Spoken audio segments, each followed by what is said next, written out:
Thank you so much. I am a journalist. My job is to talk to people from all walks of life all over the world. Today I want to tell you why I decided to do this with my life and what I've learned. My story begins in Caracas, Venezuela, in South America, where I grew up. A place that to me was and always will be filled with magic and wonder. From a very young age, my parents wanted me to have a wider view of the world. I remember one time when I was around 7 years old, my dad came up to me and said, "Mariana, I'm going to send you and your little sister, who was 6 at the time, to a place where nobody speaks Spanish. I want you to experience different cultures." He went on and on about the benefits of spending an entire summer in this summer camp in the United States, stressing a little phrase that I didn't pay too much attention to at the time: you never know what the future holds. Meanwhile, in my 7-year-old mind, I was thinking we were going to get to summer camp in Miami. Maybe it was going to be even better, and we were going to go a little further north to Orlando, where Mickey Mouse lived. I got really excited. My dad, however, had a slightly different plan. From Caracas, he sent us to Brainerd, Minnesota. Mickey Mouse was not up there. And with no cell phone, no Snapchat or Instagram, I couldn't look up any information. We get there, and one of the first things I noticed was that the other kids' hair was several shades of blonde, and most of them had blue eyes. Meanwhile, this is what we looked like. The first night, the camp director gathered everyone around the campfire and said, "Kids, we have a very international camp this year. The Atencios are here from Venezuela." The other kids looked at us as if we were from another planet. They would ask us things like, "Do you know what a hamburger is?" Or, "Do you go to school in a donkey or a canoe?" I would try to answer in my broken English, and they would just laugh. And I know they were not trying to be mean. They were just trying to understand who we were and make a correlation with the world they knew. We could either be like them or like characters out of a book filled with adventures like Aladdin or The Jungle Book. We certainly didn't look like them. We didn't speak their language. We were different. And when you're 7 years old, that hurts. But I had my little sister to take care of, and she cried every day at summer camp. So I decided to put on a brave face and embrace everything I could about the American way of life. We later did what we called the summer camp experiment for 8 years in different cities that many Americans haven't even heard of.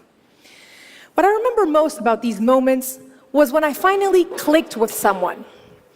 Making a friend was a special reward. Everybody wants to feel valued and accepted, and we think it should happen spontaneously, but it doesn't. When you're different, you have to work at belonging. You have to be either really helpful, smart, funny, anything to be cool for the crowd you want to hang out with. Later on, when I was in high school, my dad expanded on his summer plan, and from Caracas, he sent me to Wallingford, Connecticut for senior year of high school. This time, I remember daydreaming on the plane about the American high school experience with a locker. It was going to be perfect, just like in my favorite TV show, Saved by the Bell. I get there, and they tell me that my assigned roommate is eagerly waiting. I open the door, and there she was, sitting on the bed with a headscarf. Her name was Fatima, and she was Muslim from Bahrain, and she was not what I expected. She probably sensed my disappointment when I looked at her because I didn't do too much to hide it. See, as a teenager, I wanted to fit in even more. I wanted to be popular and maybe have a boyfriend for prom. And I felt that Fatima just got in the way with her shyness and her strict dress code. I didn't realize that I was making her feel like the kids at summer camp made me feel. This was the high school equivalent of asking her, "Do you know what a hamburger is?" I was consumed by my own selfishness and unable to put myself in her shoes. I have to be honest with you. We only lasted a couple of months together because she was later sent to live with a counselor instead of other students. And I remember thinking, she'll be okay. She's just different. You see, when we label someone as different, it dehumanizes them in a way. They become the other. They're not worthy of our time, not our problem, and in fact, they, the other, are probably the cause of our problems. So how do we recognize our blind spots? It begins by understanding what makes you different, by embracing those traits. Only then can you begin to appreciate what makes others special. And I remember when this hit me, it was a couple of months after that. I had found that boyfriend for prom and made a group of friends and practically forgotten about Fatima until everybody signed on to participate in this talent show for charity. You needed to offer a talent for auction. And it seemed like everybody had something special to offer. Some kids were going to play the violin, others were going to recite a theater monologue. And I remember thinking, we don't practice talents like these back home. But I was determined to find something of value. So the day of the talent show comes, and I get up on stage with my little boombox, I put it on the side, and I press play, and a song by my favorite emerging artist, Shakira, comes up. And I go, whenever, wherever, we're meant to be together. And I said, my name is Mariana, and I'm gonna auction a dance class. And it seemed like the whole school raised their hand to bid. My dance class really stood out from like the 10th violin class offered that day. And going back to my dorm room, I didn't feel different. I felt really special. And that's when I started thinking about Fatima, a person that I had failed to see as special when I first met her. She was from the Middle East, just like Shakira's family was from the Middle East. She could have probably taught me a thing or two about belly dancing, had I been open to it. Now, I want you all to take that sticker that was given to you at the beginning of our session today, where you wrote down what makes you special, and I want you to look at it. If you're watching at home, take a piece of paper and write down what makes you different. You may feel guarded when you look at it, maybe even a little ashamed, maybe even proud. But you need to begin to embrace it. Remember, it is the first step in appreciating what makes others special. When I went back home to Venezuela, I began to understand how these experiences were changing me. Being able to speak different languages, to navigate all these different people and places, it gave me a unique sensibility. I was finally beginning to understand the importance of putting myself in other people's shoes. And that is a big part of the reason why I decided to become a journalist. Especially being from a part of the world that is often labeled the backyard, the illegal aliens, third world, the others. I wanted to do something to change that. That was right around the time, however, when the Venezuelan government shut down the biggest television station in our country. Censorship was growing, and my dad came up to me once again and said, "How are you going to be a journalist here? You have to leave." And that's when it hit me. That's what he had been preparing me for. That is what the future held for me. So in 2008, I packed my bags and I came to the United States without a return ticket this time. I was painfully aware that at 24 years old, I was becoming a refugee of sorts, an immigrant, the other, once again, and now for good. I was able to come on a scholarship to study journalism. And I remember when they gave me my first assignment to cover the historic election of President Barack Obama. And I felt so lucky, so hopeful. I was like, yes, this is it. I've come to post-racial America, where the notion of us and them is being eroded and will probably be eradicated in my lifetime. Boy, was I wrong, right? Why didn't Barack Obama's presidency alleviate racial tensions in our country? Why do some people still feel threatened by immigrants, LGBTQ, and minority groups who are just trying to find a space in this United States that should be for all of us?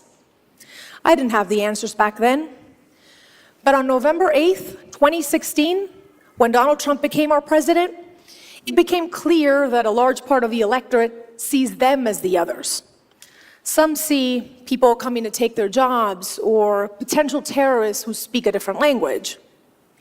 Meanwhile, minority groups oftentimes just see hatred, intolerance, and narrow-mindedness on the other side. It's like we're stuck in these bubbles that nobody wants to burst. And the only way to do it, the only way to get out of it, is to realize that being different also means thinking differently. It takes courage to show respect. In the words of Voltaire, I may not agree with what you have to say, but I will fight to the death to defend your right to say it. Failing to see anything good on the other side makes a dialogue impossible. Without a dialogue, we will keep repeating the same mistakes because we will not learn anything new. I covered the 2016 election for NBC News. It was my first big assignment in this mainstream network where I had crossed over from Spanish television. And I wanted to do something different. I watched election results with undocumented families.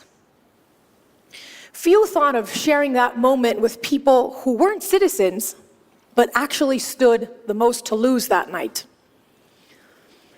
When it became apparent that Donald Trump was winning, this 8-year-old girl named Angelina rushed up to me in tears. She sobbed as she asked me if her mom was going to be deported now.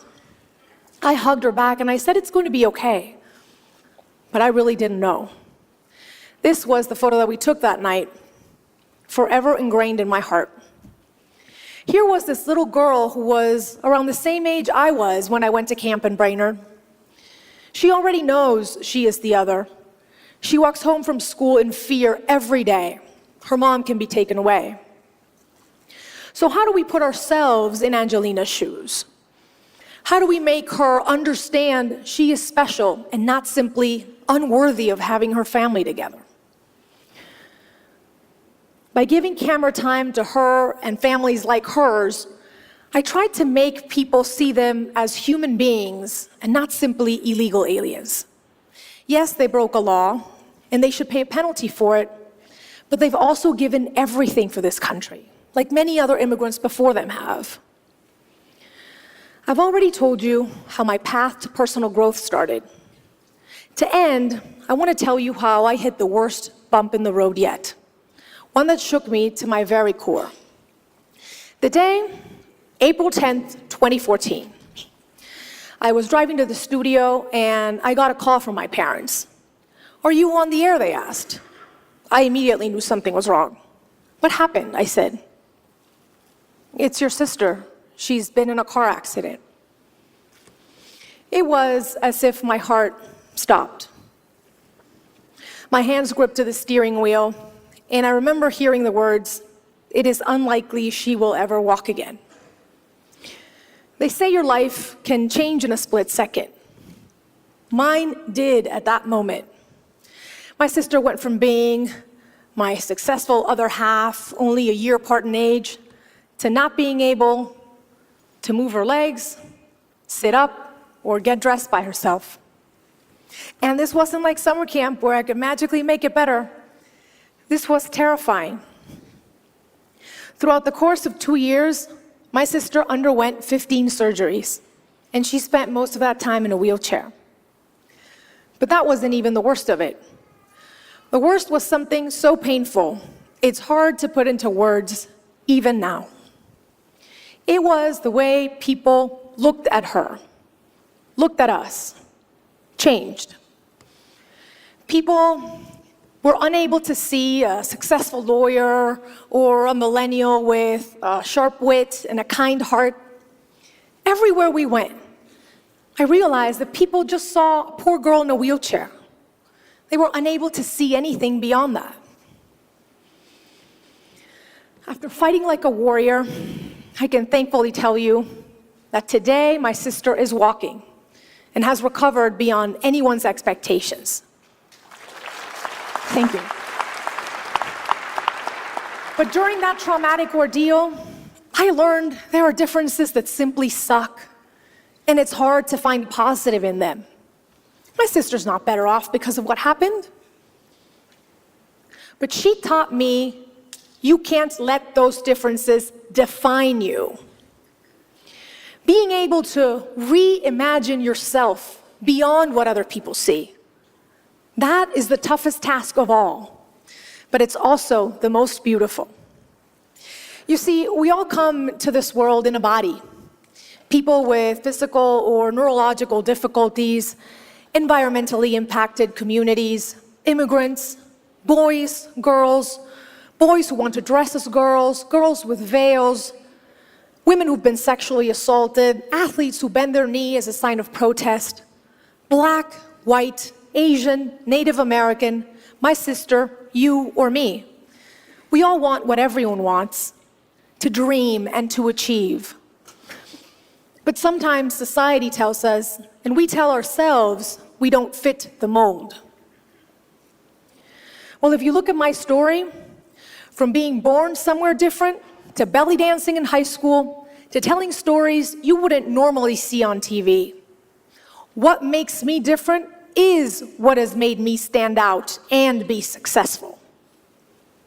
I have traveled the world and talked to people from all walks of life. And you know what I've learned? The single thing every one of us has in common is being human. So take a stand to defend your race, the human race. Let's appeal to it. Let's be humanists before and after everything else. To end, I want you to take that sticker, that piece of paper where you wrote down what makes you different, and I want you to celebrate it today and every day. Shout it from the rooftops. I also encourage you to be curious and ask, what is on other people's pieces of paper? What makes them different? Let's celebrate those imperfections that make us special. I hope that it teaches you that nobody has a claim on the word normal. We are all different. We are all quirky and unique, and that is what makes us wonderfully human. Thank you so much.